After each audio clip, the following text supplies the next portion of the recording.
And now it's time for Bum Reviews with Chester A. Bum. Tonight's review, the Leggo Movie.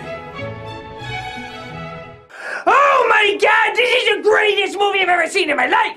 Lego my spoilers! Okay, so I was originally gonna have a bunch of little Lego figures doing this review, but surprisingly, they're all sold out in light of the movie! So, I just had to adapt with whatever I can find in Mr. McCritic's office. Oh my god, this movie is absolutely incredible! It makes me want to hold out my hands, which is in this circular motion. Why would the critic have it in that motion? Okay, so I'm gonna put this away because it's sticky and hairy and makes me think of scenarios with the critic I don't want to think about. But there's this Lego named Emmett, and he wakes up every morning singing a song that sounds like the second verse to Wrecking Ball.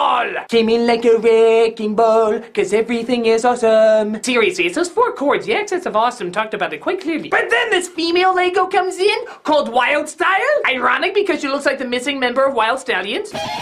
And she tells him that he is not like everybody else. He is the chosen one, which makes him specifically unique. Despite the fact that he's a cliche that's been in every movie ever made. As well as the wise old man, the evil corporate guy, the tough chick, the secondary villain who will become a good guy by the end, and a giant device that'll destroy everything. I can see why everybody's calling this the most original movie of the year. Do they travel to all these different worlds that makes me want to play with some kind of toy for some reason? Lincoln Logs, I think. And they discover that Emmett isn't special at all. He's just an ordinary guy. I was an ordinary guy once. Weird is better. But they're stuck with him because a piece is stuck with him. This is called the mystical piece of resistance. It sounds a lot like a French term, margarita. And apparently this piece is the only thing that can save the world, but it's also the only thing that can destroy the world. Kinda like math.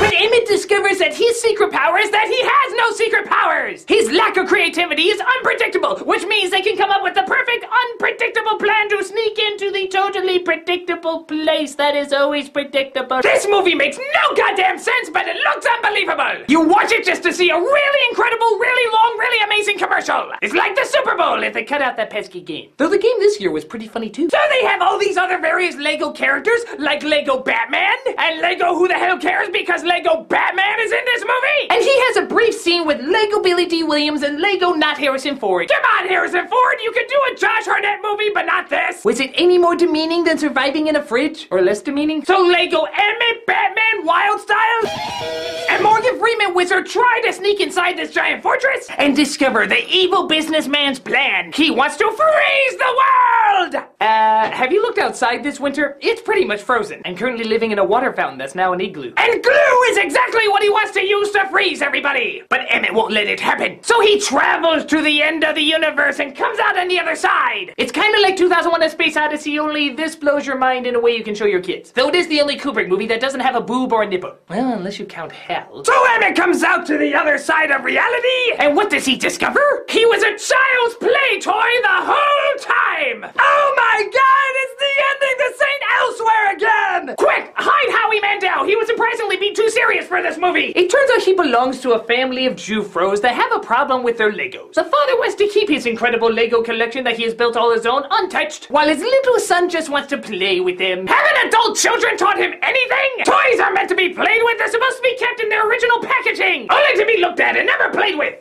I like how this was played with. Ew. But soon the little Lego of Emmett starts to move! Because apparently the kid's imagination is so strong he created life and is kind of God? I created life and was kind of God once! It just raised too many questions. And Emmett shows the boy and his father that they can come together and just play with their toys. So in the end, they all live happily ever after. Every product placement in the world was represented. And I'm satisfied because they finally showed a realistic portrayal of Legos. No, seriously, they talk to me. And the best thing is, millions of children around the world will now think that they can make movies with stop-motion Legos. Until they realize 2 minutes in that it's really boring to do, and then they'll just stick them up their nose. I stuck Legos up my nose! Wait, no, I didn't. That'd be infantile. I just melted them and smoked them. They taste like a life wasted. This is Jittery Bum saying, take this! Somebody take this! Oh god, I don't want to be in the same room with it! Please somebody take this! Wait a minute, this white stuff on her head isn't her hair.